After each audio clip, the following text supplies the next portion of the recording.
11h. Sud Radio, la France dans tous ses états. La fast fashion chinoise à l'assaut du savoir-faire français. Le BHV Marais s'apprête à accueillir la marque de prêt-à-porter Shein. Une décision qui choque, qui interroge et qui a déjà conduit plusieurs commerçants à quitter le BHV. On en parle avec Nicolas Bonnet-Ouladj, adjoint à la mairie de Paris, en charge du commerce. Nicolas Bonnet-Ouladj, merci d'être venu sur Sud Radio pour nous parler de c'est plus qu'un fait divers, c'est quand même un événement national avec des impacts gigantesques. Le sujet est ancien. On commence au livre d'Alain Peyrefitte, il y a 40 ans, quand la Chine s'éveillera, le monde tremblera. Nous recevions avant-hier Laurent Michalon, qui est un spécialiste des relations économiques entre la France et la Chine, qui disait « La Chine s'éveillera, ne tremblons pas pour autant. Si on savait bien gérer, on pourrait en tirer profit. » Là, nous sommes confrontés à une situation extrêmement précise.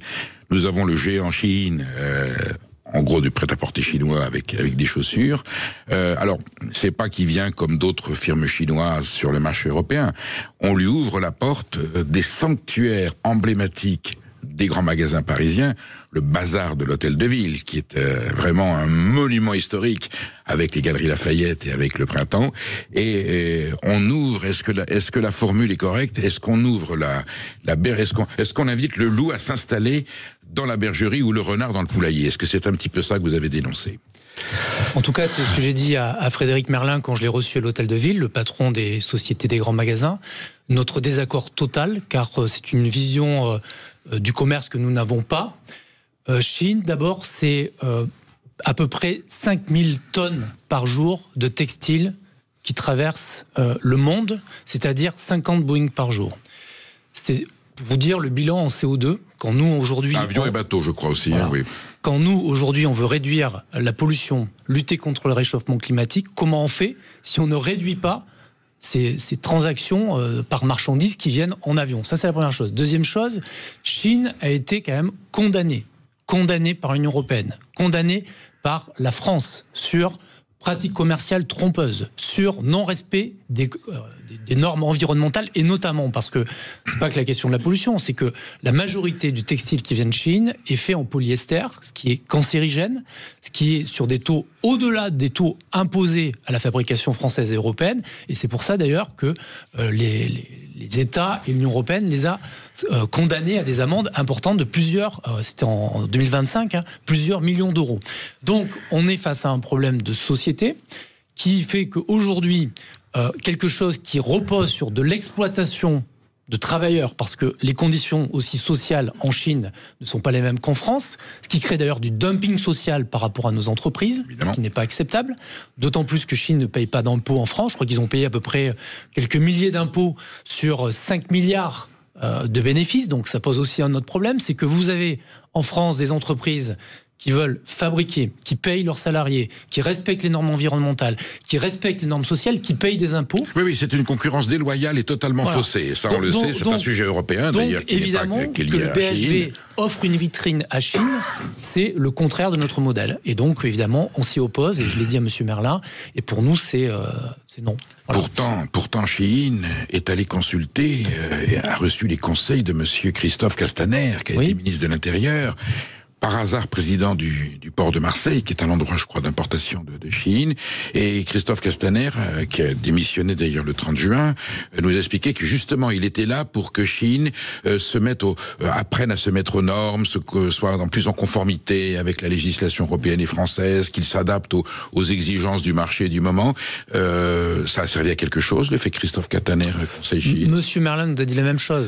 Monsieur Merlin, quand je l'ai reçu, il nous a dit, mais on a discuté avec Shein, ils vont respecter les normes sociales. Alors, il faudra m'expliquer comment ils sortent un t-shirt à 3 € s'ils respectent les mêmes normes sociales qu'en France. Il voulait dire en France? Ben oui. Après, il continue à fabriquer en Chine. Bien sûr. Il nous dit qu'il va faire venir en train. Donc, il va falloir qu'il m'explique comment on relance la route de la soie avec aujourd'hui un conflit entre la Russie et l'Ukraine, et comment les trains vont arriver alors que notre réseau de fret aujourd'hui en France est dans un état de dégradation qu'on condamne d'ailleurs. Le transsibérien peut-être, on va peut-être activer le transsibérien. Monsieur Merlin est peut-être un magicien, il peut transformer Shein en une entreprise française, mais aujourd'hui on n'y croit pas. Quant à Monsieur Castaner, moi je trouve quand même que c'est déplorable qu'un ancien ministre de la République donne des conseils à une entreprise qui aujourd'hui est sanctionnée par notre État et sanctionnée par l'Union européenne pour pratique commerciale trompeuse. C'est-à-dire qu'aujourd'hui, c'est une entreprise qui utilise, entre guillemets, des cookies qui ne sont pas réglementaires et qui poussent à l'ultra-consommation sur Internet, et notamment chez les jeunes adolescents, chez les jeunes adultes et chez des personnes qui n'ont pas la possibilité d'ailleurs de faire leurs courses au BHV. Donc on est dans quelque chose qui est de l'ordre du dumping social, de l'exploitation de travailleurs à l'autre bout de la planète et qui pollue la planète. Donc on ne peut pas accepter ça. Et que M. Castaner se paye avec ça, je trouve ça aussi scandaleux. Donc, un des arguments de Frédéric Merlin, c'est de dire mais ça va quand même paradoxalement relancer le commerce de la chaussure. Il y a plein de commerçants qui n'ont plus assez de débouchés. Eh bien, ça va leur permettre de rebooster leur activité. En tout cas, ce que je constate, c'est que tout ce qui est e-commerce, au-delà de Chine, ça a tué le prêt-à-porter et ça a tué tout ce qui est chaussures, etc. Aujourd'hui, la vacance commerciale qu'on a observée, qui a progressé, c'est principalement le prêt-à-porter, la chaussure, et c'est lié à la concurrence du e-commerce. Donc aujourd'hui, nous dire que ça va relancer alors que ça l'a tué, je n'y crois pas trop. Par contre, de leur donner une vitrine comme le BHV, ça peut augmenter les ventes en ligne. Donc c'est le contraire. Et aujourd'hui, je constate que l'ensemble des fédérations, notamment la fédération du prêt-à-porter féminin, Origine France, plusieurs grandes marques internationales, pas que françaises, condamnent ça et disent « vous continuez à nous tuer au lieu de relancer ». Moi, je pense que on a possibilité à relancer l'habillement, on a possibilité à relancer ce commerce.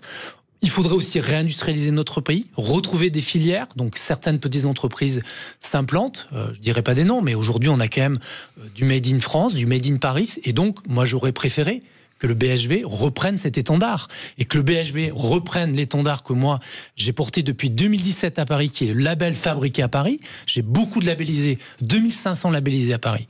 Et dans ces labellisés, il y en a qui font du textile.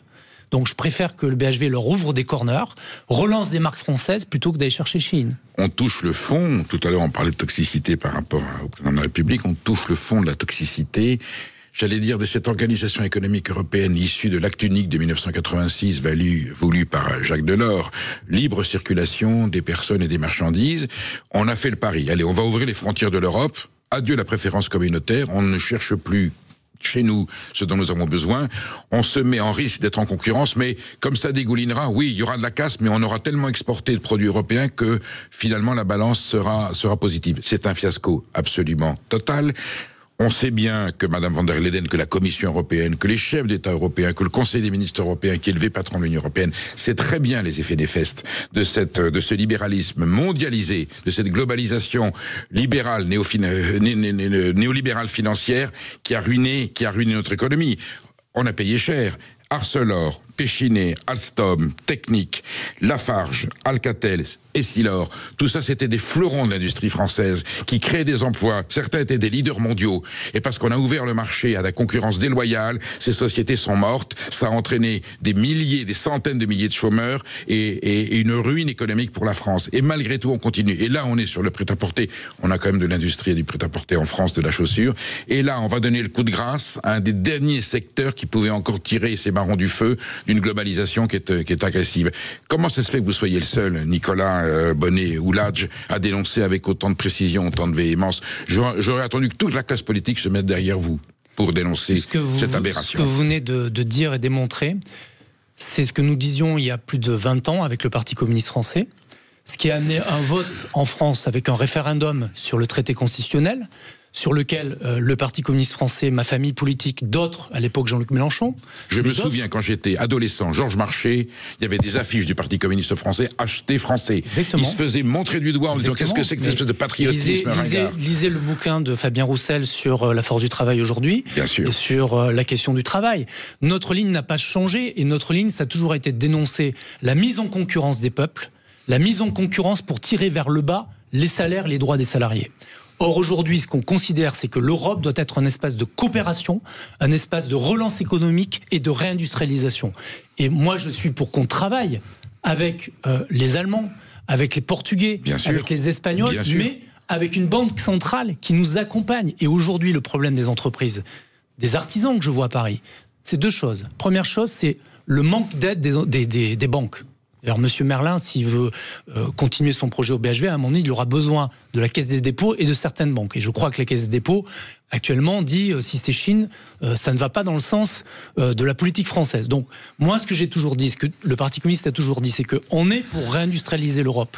On est pour maintenir des filières, mais pour ça, on a besoin des banques et on a besoin de la Banque centrale européenne à des taux préférentiels et même à un taux zéro. Et la deuxième chose que nous disent aujourd'hui le prêt-à-porter, les commerçants, les artisans, c'est le problème des loyers et des baux commerciaux. À Paris, aujourd'hui, nous avons un taux de vacances qui reste en dessous de la moyenne nationale, mais qui est même assez haut. On est autour de 11%. Quand je vois sur le boulevard Saint-Michel, notamment, plus de 25 commerces qui sont vacants. Nous avons enquêté, nous avons écrit aux propriétaires, et il s'avère que la vacance est due à une augmentation du loyer, une spéculation immobilière sur les baux commerciaux. Eh bien, moi, je souhaite que, on encadre les loyers, voire qu'on baisse les loyers et qu'on ne puisse pas, à chaque fois qu'il y a un renouvellement de bail, augmenter les loyers aux commerçants et aux artisans.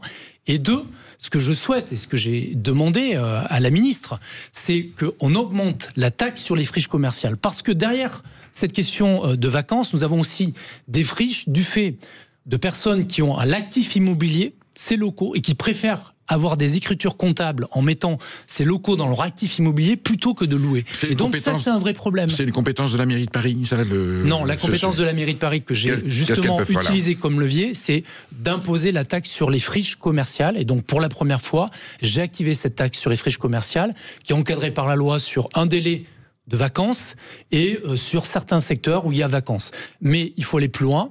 Il faut, à mon avis, aussi permettre, c'est ce que j'ai dit, accompagner les commerçants, accompagner les fabricants sur les questions d'accès au crédit, mais aussi baisser les loyers. C'est un enjeu fort aujourd'hui. Bien sûr, vous voyez bien qu'on a réussi. C'est un sujet ancien déjà. On a réussi dans le logement.